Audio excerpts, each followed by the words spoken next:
So in the world, each country celebrates Christmas differently. In the country I was originally from, and that's Philippines, the way we celebrate Christmas is quite lengthy. So festive season has been part of our culture.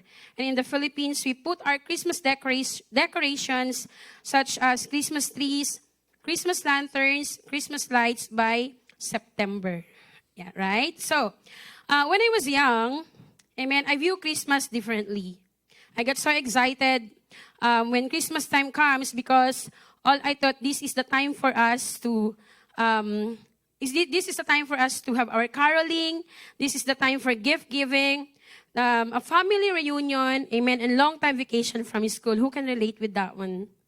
Amen. So this is also the time for active festive activities, and we also call the Noche Buena. Amen. So cooking different delicacies, waiting for 12 a.m. in the morning for December 25 to eat together with the families. And what I strongly believe back then was the existence of the real gift giver, Santa Claus. Amen. So, but when I got to know Jesus Christ, amen, as the Lord and personal Savior, celebrating Christmas hits me differently. It's so warm here. Amen. So now celebrating Christmas is more meaningful to me. I see Christmas more than just a festive celebration in a year, more than a gift giving, more than delicious food to serve in every family. It is more than what I used to know, because now the center of the season is not the celebration, but the reason of the celebration. Amen. In fairness, it's so warm. Sorry po. So that is Jesus Christ, the light of the world. Amen po. So today, the title of our message is Jesus Christ, the light of the world. Amen. So, we all agree that staying in the dark doesn't benefit us at all. And that we need a light. That is why Jesus Christ came to be the light of the world. Amen. So let's open our Bible in 1 John chapter 1, verse 5. So it says here, God is light, in Him there is no darkness at all. Amen. So before sin exists, God's original design for us is to be with Him. Do you agree? But due to the sin committed by Adam and Eve, sin separates us from God. Amen. In Isaiah 59 verse 2, it says here, sin had been introduced to us. Amen. So it's your sin that have cut you. It is your sin that have cut you off from God. Because of your sins, He has turned away and will not listen anymore. So sin had been introduced to us due to the disobedience, amen, committed by our great parents, amen, Adam and Eve. So sin draws us away from the Father. Sin makes our heart hard. Do we know that? It was sin that brought us into darkness. Darkness in the Bible is the absence of light. Amen? So have you ever experienced being in the dark? Amen? How does it feel? Scary, right? So it's scary to stay in the dark. Because when we walk in the dark, we don't actually know or exactly know where to go. Amen? We'll never know that our next step could be a deep pit. We'll never know that our next move will cause us harm or even death. Imagine yourself being in the dark room, where no one else could ever hear you, where no one else could ever feel you, where no one else could ever see you. You're feeling frightened. Amen? So that's how our life could be when we continually walk in the dark. That's how our life looks like if Jesus Christ did not come. Do we agree? But thank God that because of His grace and mercy towards us, He sent us His only begotten Son, Jesus Christ, to save us and for Him to be the light in the world full of darkness. Amen? So, through Him, because of Jesus Christ, we can now walk in the light. Amen? In John 8, our main verse 12, it says here, John 8, verse 12, Jesus spoke to the people once more and said, I am the light of the world. If you follow me, you won't have to walk in the darkness because you will have the light that leads to life. Amen? So this verse in the Bible is one of the great 7 I ams of Jesus written in the book of John.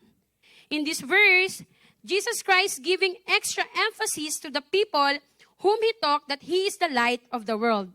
And him being the light of the world means he is the exclusive source of spiritual light. No other source of spiritual truth is available to mankind. Amen? That is why, if you truly believe that you exist here on earth, I believe that we need a light. Amen? Not a light from the lighthouse, not even the light from your candle, not even the light from here. Amen? Not even the light from the moon or the sun. The light that I'm talking about here is no other than Jesus. Amen?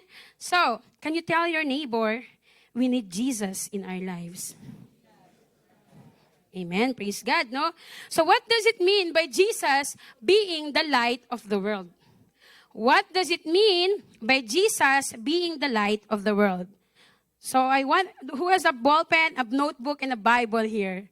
Amen. So I want, this is a very good practice, no? Being follower of Christ, to write down the main points, the verses, so that whenever you have chance, you can go back. And whenever your pastor or your cell leaders will ask you soon for the reflection during the Sunday service, you can track down your notes. Amen. Because a note shaker is a world shaker. Amen. So number 1, Jesus is the real source of the light. Amen. So do we believe that Jesus Christ is the real source of the light? Amen. So in John 12:46, it says here, I have come as a light in the world, so that everyone who believes and trusts in me as Savior, all those who anchor their hope in me and rely on the truth of my message, will not continue to live in darkness. Amen. So, where others' reason to celebrate Christmas is just an ordinary day, today I just want to remind you that the real reason why Christmas for me is celebrated with great reverence and thanksgiving to our Almighty God, because of this verse. I have come as a light into the world, so that everyone who believes and trusts in me as a Savior, in all those who anchor their trust in me or their hope in me and rely on the truth of my message, will not continue to live in darkness. Amen? So the Lord Jesus came for us not to continually live in darkness. Because as I said earlier, living in darkness is scary. Amen? So yes, when it's dark, we can use numerous resources such as the electricity, the candles from Bath and Body Works, sunshine, flashlight, and other things that can give us temporary light. Why did I say temporary? I say these resources are temporary because these things are limited. Just like in Woodstock Road, there's no power, so there's no light. Amen? It has time frame for them to function. But the light that comes from the light that Jesus Christ gave to us doesn't have any expiry. Amen? Because when we look around us, the world is full of brokenness and darkness. Do you agree?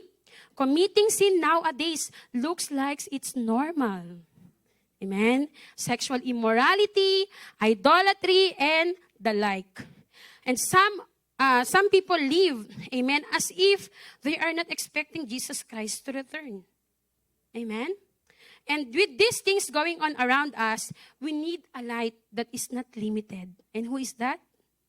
Jesus. We need a light that will last.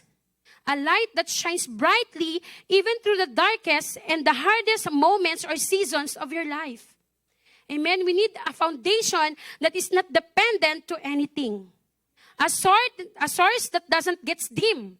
A source that truly brings light to us in our everyday life, and He is Jesus Christ. Amen?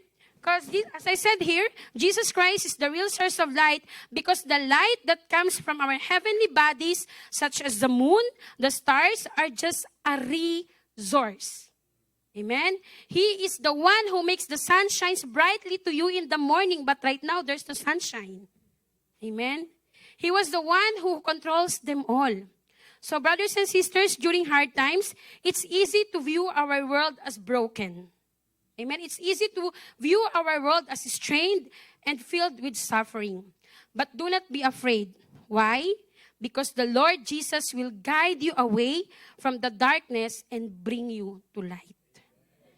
Amen. So I believe maybe some of us are in their darkest valley right now, especially that Canada's government keeps on changing due to, especially the immigration thing, right? The government of Canada keeps on changing with regards to the rules and regulations of the immigration. Of course, being here with no status and your family are waiting for you there in the Philippines, amen, having you as their hope, but then nothing's like happening right now, you feel threatened about it, right? But praise God, amen, because we have Jesus Christ as our Lord, who is our hope, amen po. So maybe as I said earlier, you're in your darkest valley right now. You may think of quitting. You may think of giving up your dreams. This verse encourages us that if we believe that Jesus came to be the light, that we do not have to isolate ourselves. We do not have to own our own problems.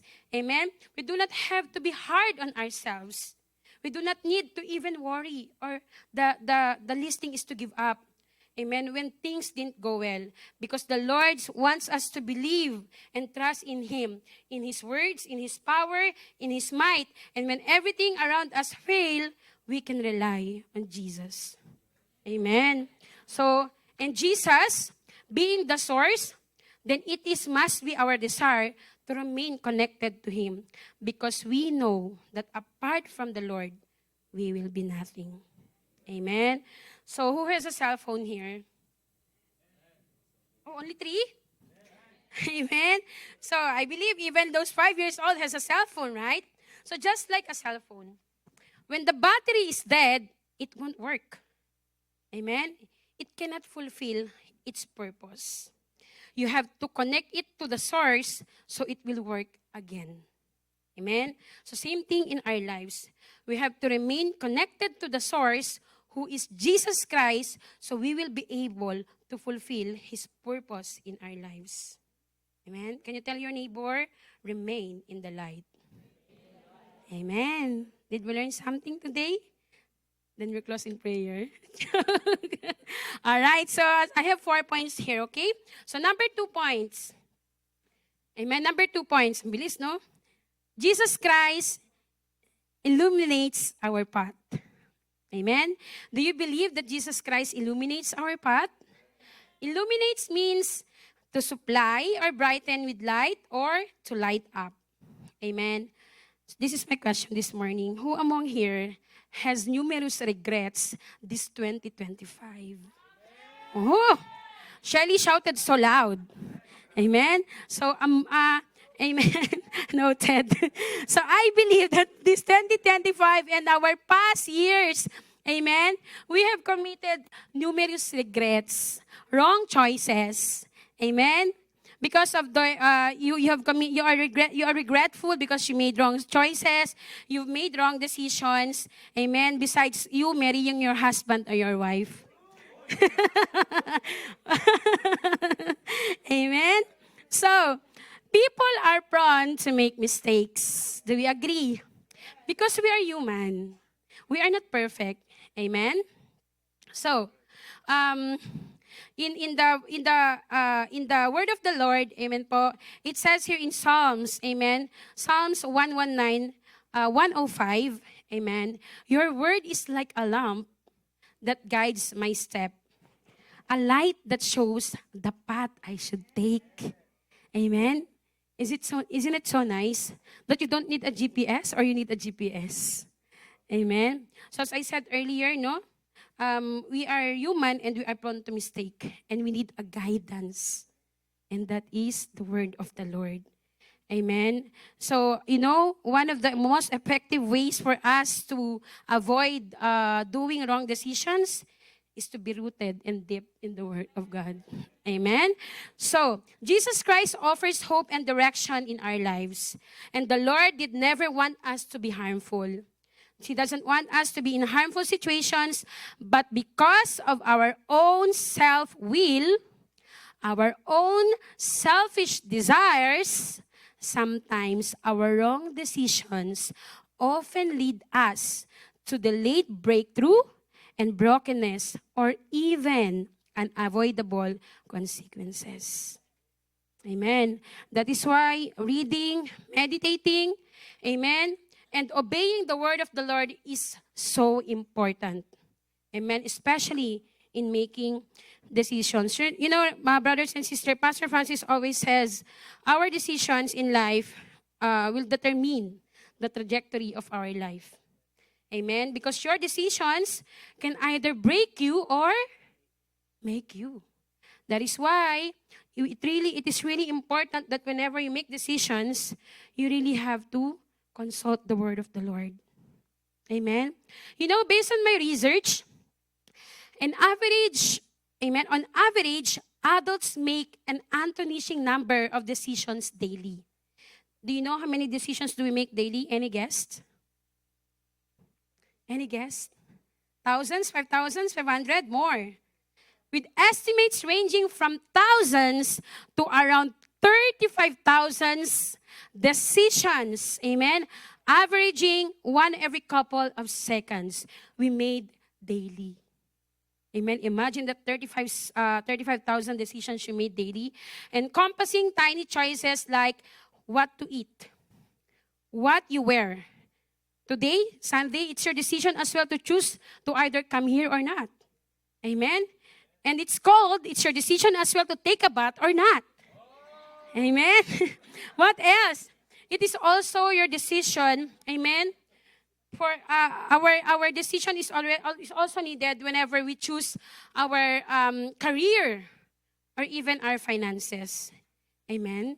That's how it is important for us as a follower of Christ to be in depth or rooted in the Word of God and faithfully follow Him to avoid such mistake. Amen? Because the Word of the Lord is very powerful. Amen po? It gives us directions on how to walk and live righteously. If in the world, amen, there is what we call GPS. This global positioning system and this base network provides location, velocity, and time information to users worldwide, enabling navigation for everything from smartphones to cars and critical infrastructure. Who among you is using GPS here? Amen. We as a follower of Christ also has the Bible. Amen. The word of the Lord as our SNS. Do you want to learn? Do you want to know what's the meaning of SNS? Yes. So you're going to be learning from me today. SNS stands for Spiritual Navigation System. Amen. That provides God's guidance and direction, shows us what path do we take. Was it left or was it right? Was it here or there?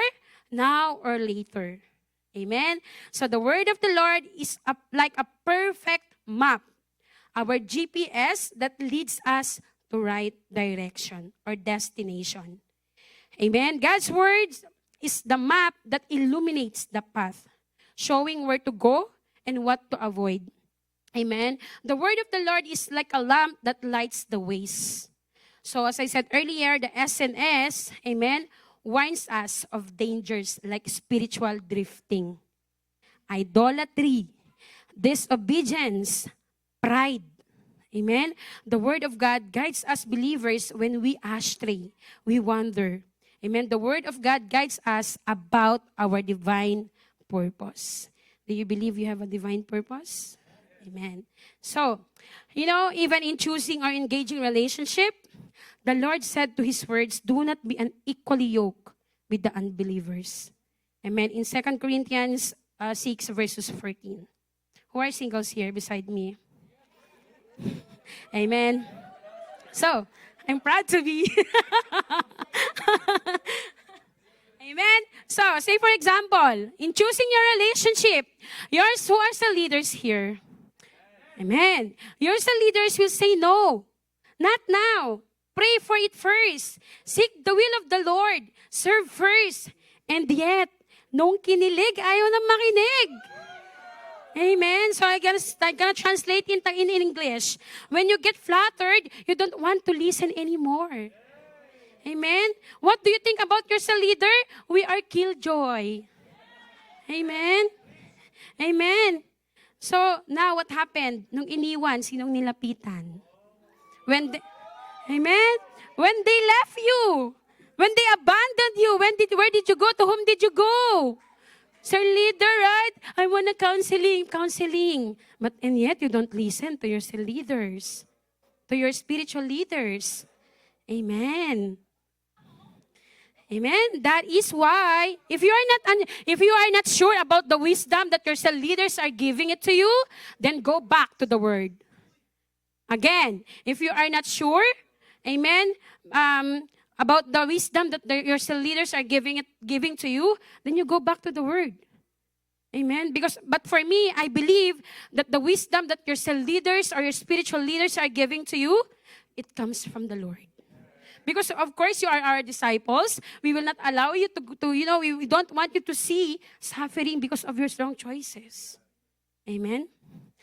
Do you understand that, singles, boys and girls? Amen. Dina? Joke ko. So, the Lord doesn't, as I said earlier, the Lord doesn't want us to live in the dark. Amen? He doesn't want us to be astray and to wander. The Lord doesn't want us to be directionless. He don't want us to either to be delayed in receiving the things He had prepared for us. Amen? You know what I realized, brothers and sisters, when I was doing this message, no? What causes delays on our problems, or prayers, I should say, sometimes is not because of the enemy. Because remember Daniel, when he prayed, the enemy trapped his answered prayer because the word says, day one that he prayed, the Lord already heard his prayer. The Lord already had the answer. Amen. But sometimes, you know what causes us in our prayer, causes us the delay of our prayer request or answer to our prayer request. It is because sometimes it's because of us. Us being rerouted due to your disobedience. Amen? Because you do not want to take the path where the Lord is leading you. You're gonna say to the Lord, my way, Lord, my way, Lord. But the Lord says, no, go to this way, go to this way. Amen? My child, this way. No, Lord, my way, my way. Amen? You insist what you want. Amen? So, remember, when you say that God is guiding your path, amen, let Him be the one to lead you. Let Him be the one to direct you. Amen. Let Him be the one to guide you. What is your task? Just follow Him. Amen. And when you follow the Lord, there may be times in your life where you cannot understand His directions. There may be times that He asks you, the things that He asked you, it seems like it doesn't make sense to you. Amen? But one thing I know, even during those times, just like it. You know what's like it? Just do it. Amen? Just like it. Just do it. Oh, you learned again something from me today. Amen? Even if it doesn't make sense.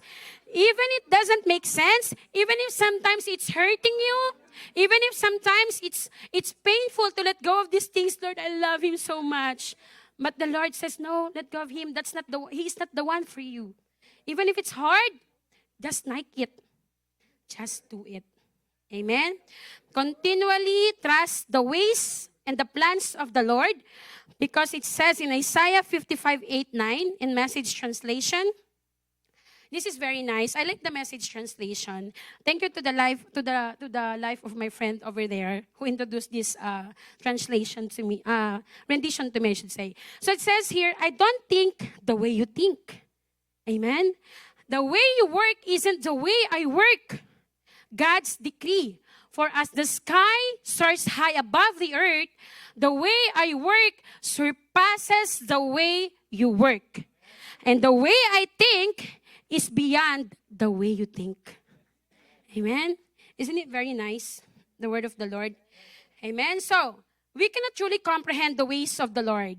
But I want to encourage you, amen, that continue to obey it even it's taking the risk.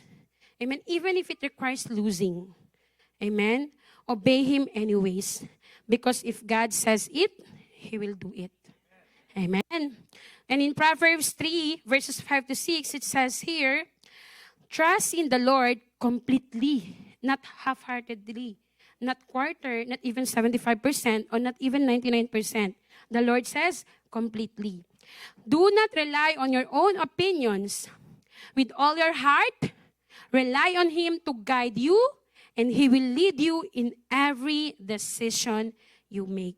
You don't want any regrets anymore? Then rely to God. Amen.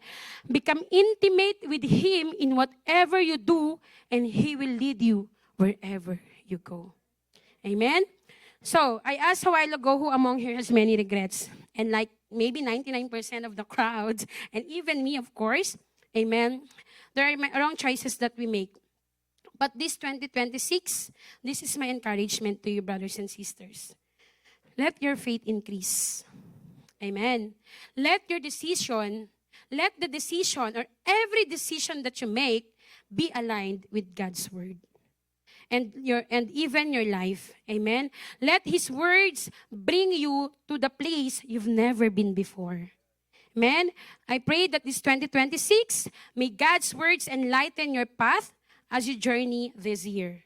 May you and me be more rooted in God's words, and may God's words continue to give us the light and a lamp unto our path. Amen. So we may be able to continually do His will in this world and bring glory to His name. Amen. Church, remember. Amen. Jesus Christ doesn't eliminate our path. Again, Jesus Christ doesn't eliminate our path. He illuminates it so that we won't walk in the path that leads us to destruction. Amen. Again, Jesus Christ doesn't eliminate our path. He illuminates it so that we won't walk in the path that leads us to destruction. Amen. And number 3, second to the last points I should say. Number 3, Jesus Christ offers us freedom from darkness. Amen. Do you believe that? Do you believe that Jesus Christ offers us freedom from darkness? Do you know that we were, amen, a slave, or we were once living in the dark? Amen. We know that many people nowadays often hide parts of their lives in the dark. Amen. Again, many people nowadays often hide parts of their lives in the dark. The people that you see right now, you don't know what she's going through. You may just see him or her smiling, very active. It seems that she doesn't have anything. It seems that she doesn't have any problem. But behind closed doors, that person is breaking inside. Amen? So they hide their feelings. They hide their identities. They hide their brokenness, their pain, their insecurities, and flows in the dark. But when you keep those things in the dark, it only keeps you trapped. Amen? Hiding your insecurities, your feelings, identity, pain, brokenness, insecurities, and flows in the dark, amen, keeps you only being trapped. Amen? Jesus' light, remember this, Jesus' light isn't to expose our mistake. He is here to lead us out of the darkness. When we follow Jesus, we don't have to live in fear anymore. In fear of being exposed, in fear of being condemned, amen, in fear of being shameful. Instead, we get to experience the freedom that comes with being fully known and fully loved. Amen? Romans 8:12 verse 1 to 2 says, therefore, there is now no condemnation for those who are in Christ Jesus. Because through Jesus, the law of the Spirit who gives lives has set you free from the law of sin and death. Amen? So as I said earlier, we were once a slave of sin. Amen. And as I mentioned, it is the sin that leads us to the darkness because, amen, but because of Jesus Christ, we were now set free from the power of the enemy. Who experienced encounter here? Yes, right? So there is no longer condemnation from Him. Rather, He sets us free from sin and death. Amen? Do you know that we are supposed to be actually bound to hell? Amen? But because of the shedding of Jesus Christ's blood, we have been set free. Amen? Because of the shedding of Jesus Christ's blood, we have been set free. Because of Him, we become righteous. We were reconciled with the Father, and now we have the freedom to approach once again the throne of the Lord. Amen? And when we talk of freedom, it is not you doing all the things that you wanted to do, even it caused others to be hurt.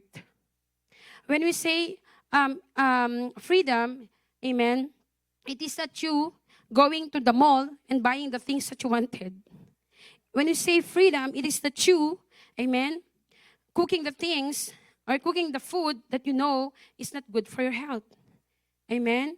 And you know, when we say freedom, as I said earlier, these are not the things that you wanted to do, amen, even if it hurts other people and even it's not pleasing to God.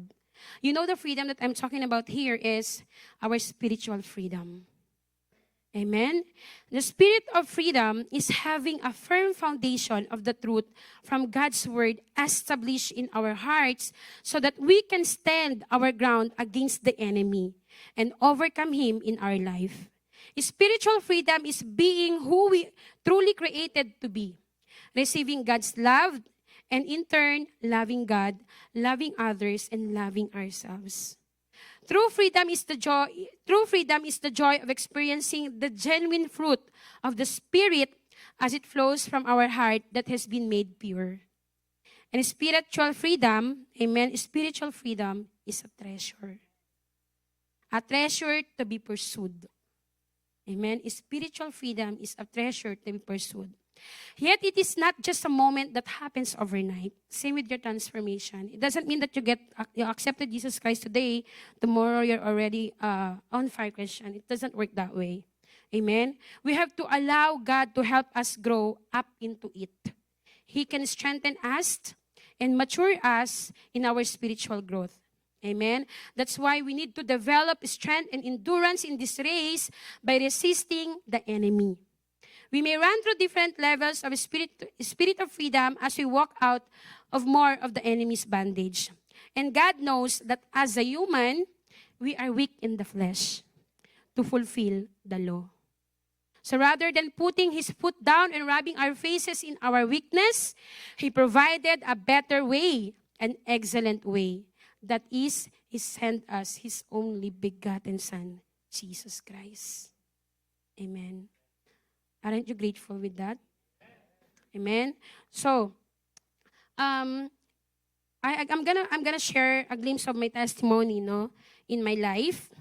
So maybe you know me personally. I'm Dina.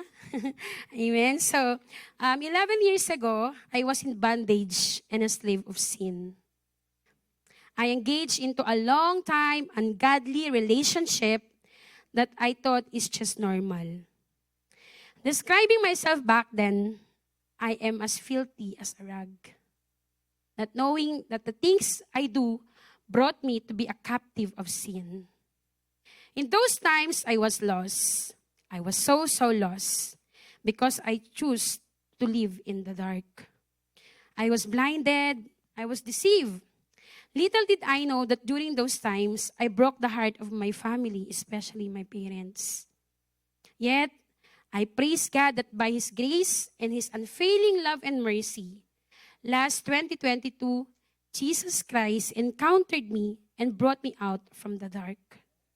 Yes, it's hard to let go of the life I used to, but I also wanted to be free. I wanted to be free from condemnation. I wanted to be free from guilt. I wanted to be free from sin.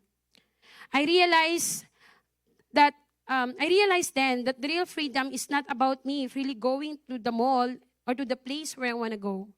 It's not about me eating the food that I wanted, buying the things that I think will pacify me. But there's something in me that I'm hiding. And for me, when I encountered Jesus Christ, the real freedom can only be found in the presence of God. The journey in following and serving the Lord isn't always easy. But it is when I decided to follow and obey Jesus that I experience true freedom from darkness. Amen. Amen. And now, only by His grace and mercy, I am serving Him in this ministry. I could only stand in this holy ground only because He set me free from the slavery of sin. Yes, brethren, you heard it right. I was once a slave of sin, but the Lord set me free. The light of Jesus led me through a life full of purpose.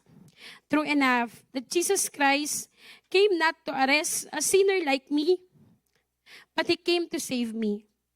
He did not come to throw me into hell, but He came to set the captives free. Amen.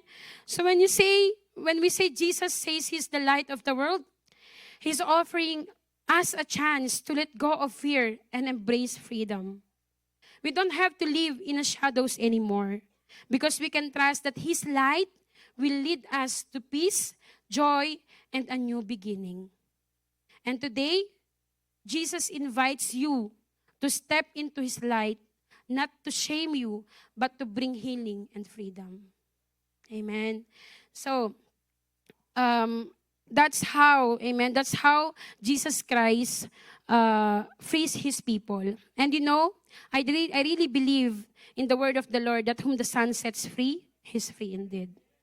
Amen. And number 4, last.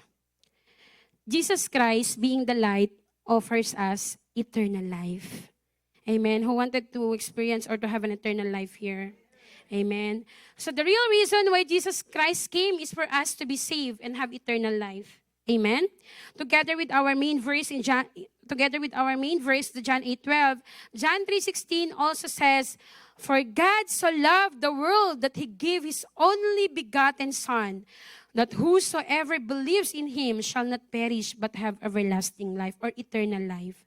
So what does eternal life means?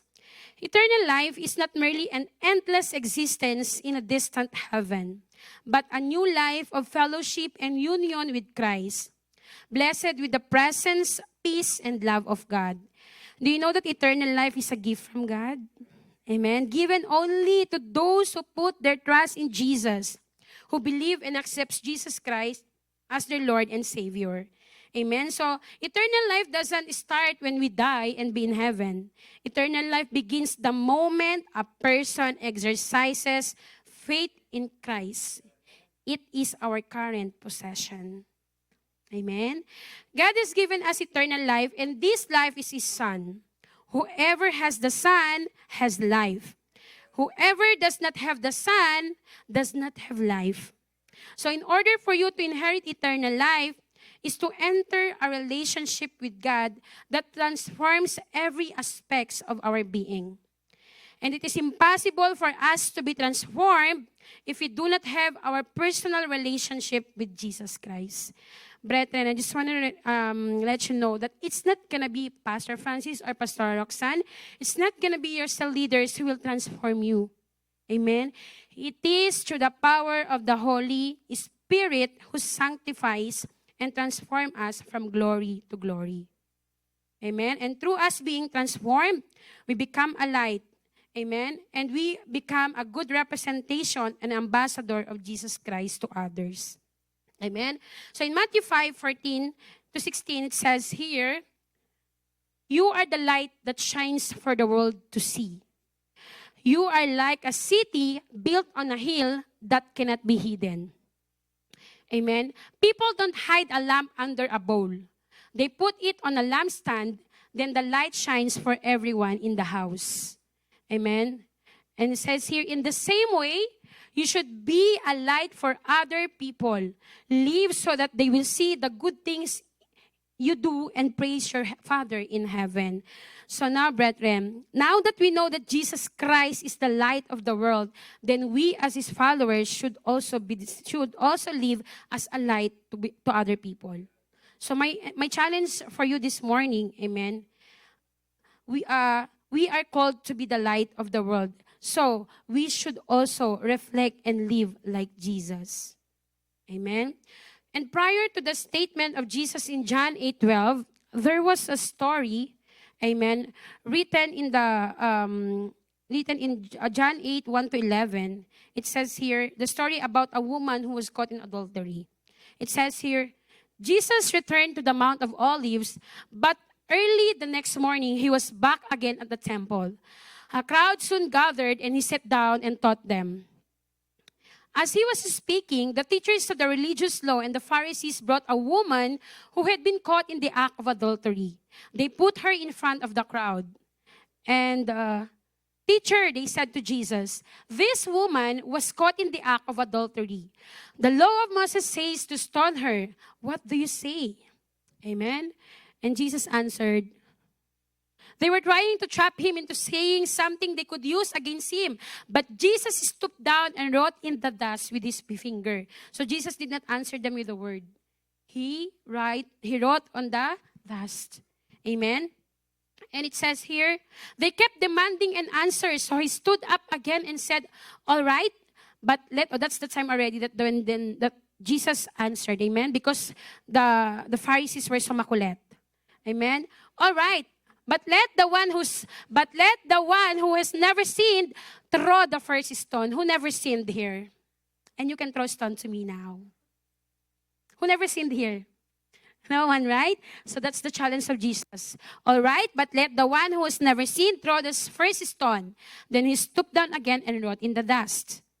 And when the accusers heard this, they slipped away one by one, beginning with the oldest until only Jesus was left in the middle of the crowd with the woman. Amen. And what happened? Then Jesus stood up again and said to the woman, "Where are your accusers? Didn't even one of them condemn you?" Amen. And in verse 11, it says here, "No, Lord," she said. And Jesus said, "Neither do I. Go and sin no more." Amen. So, as a follower of Christ right now, how are we going to be the light of the world? Or how can we be the light of the world? Amen. So first, you can be a light of the world by being compassionate to others. Amen. And you know the Hebrew word or the Greek word of compassion in the Bible means to have mercy, to feel sympathy, and to have pity. Amen. We know that according to the Bible, God is a compassionate and a gracious God, is slow to anger, abounding in love and faithfulness. Amen. So being compassionate to others means to love them even to their worst, not judging them and condemning them when they've done something wrong to you. Because look at Jesus. He did not condemn that woman. Rather, he showed mercy and he was so compassionate with the woman. Amen. He showed the love and mercy, amen, to that woman that in fact he really has, God really has, the power to just, slay that woman right there and then because of the sin that he had done, but he did not do that one. Rather, he showed mercy and compassion to the person, to the woman who committed adultery. In 1 John chapter 4 verse 8, "But anyone who does not love does not know God." Anyone who does not love does not know God, because God is love. Amen. So if you look around us, the world is full of hate, bitterness. Amen. So as a follower of Christ, be an instrument of God's love. Amen. Share the love that you receive from the Lord. Where Jesus Christ is born, hope is born. Where Jesus Christ is born, peace and love are born.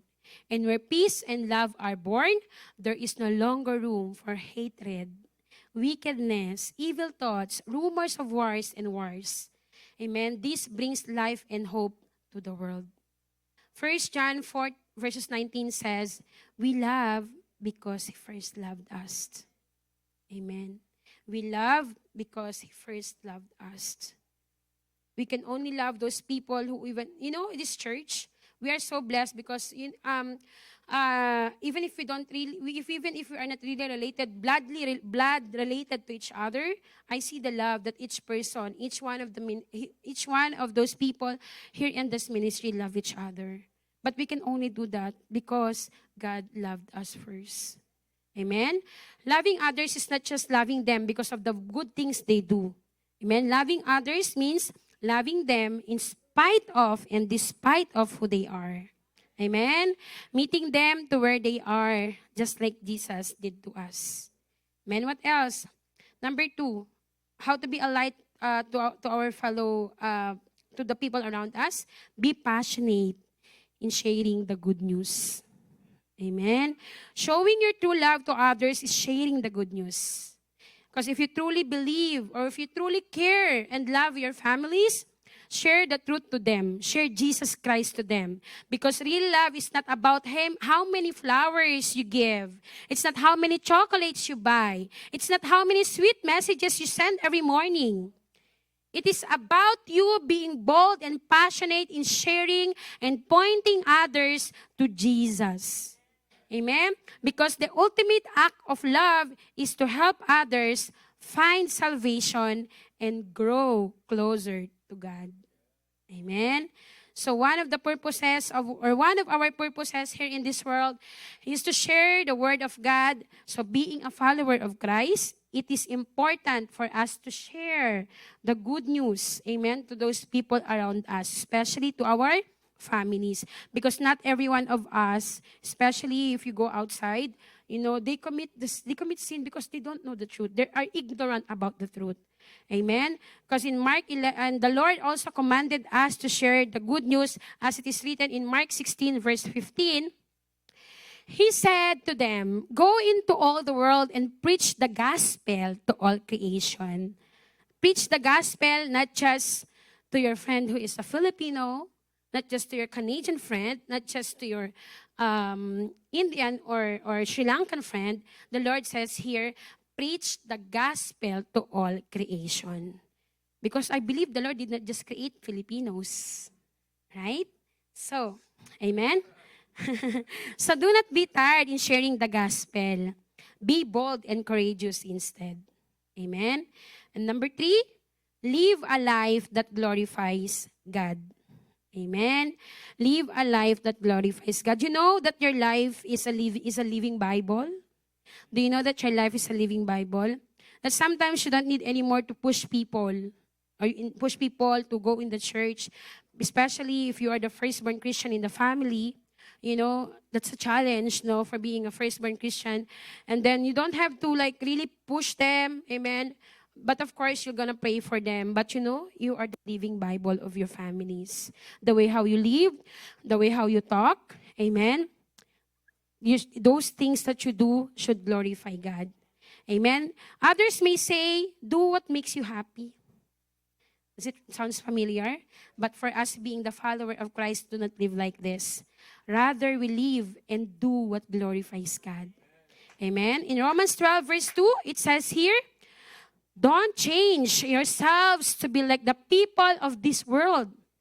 Amen. The Lord says here, don't change yourselves to be like the people of this world.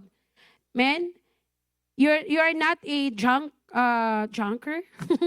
You are not a drunker, but because you wanted to be in that group, to belong to that group, you do the things that are not pleasing to the Lord. Amen. But the Lord says here, don't change yourselves to be like the people of this world, but let God change you inside with a new way of thinking. Then you will be able to understand and accept what God wants for you.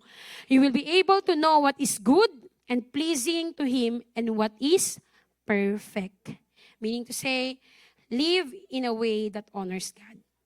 Amen. Be the person who promotes peace and harmony, not division.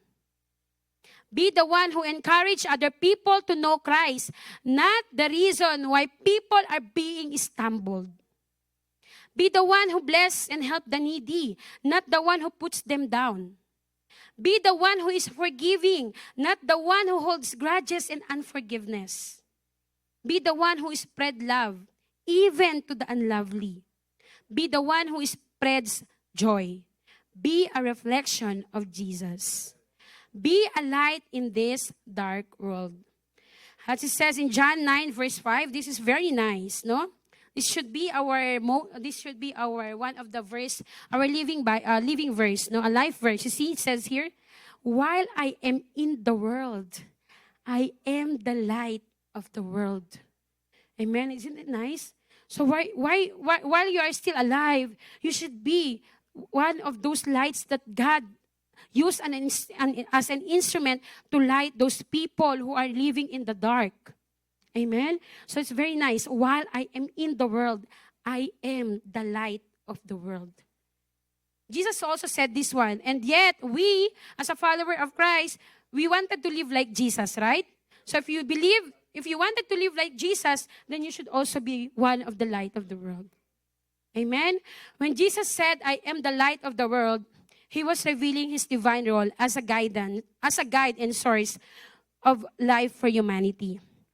And light in the Bible often symbolizes truth, purity, and guidance. Amen? In a world filled with darkness, confusion, sin, and despair, Jesus stands as a beacon, offering clarity and hope. Yes, it's not easy to step in the light when you're used to be hiding in the dark. You might be scared that if Jesus sees your mistakes, amen, He'll turn away from you. But the truth is, He already sees it all. Because nothing we can hide from the Lord. And even if He knows already our mistakes, amen, He knows already what we have committed in the dark, you don't need to hide anymore. Amen? Because even if you hide from Him, He still loves you. Amen? The light of Jesus isn't about exposure for the sake of judgment. It's about revealing the path to healing, hope, and growth. Jesus' light shows you that even in your darkest moments, I'm gonna end it here. Jesus' light shows you that even in your darkest moments, you're still loved and accepted. Welcome to Jesus Reigns Forever Church, New Brunswick. My name is Francis, and this is my wife, Roxanne. And wherever you are watching right now, we are so glad that you found yourself here. We got so many different videos here that will encourage and empower you, including our worship services. And if you think you are being blessed in our channel or social media page and you wanted to connect, please hit subscribe or follow button. We'd love to get to know you a little bit better. And we pray wherever you are watching from, you will experience and encounter the presence of God right where you are. Stay connected and be blessed.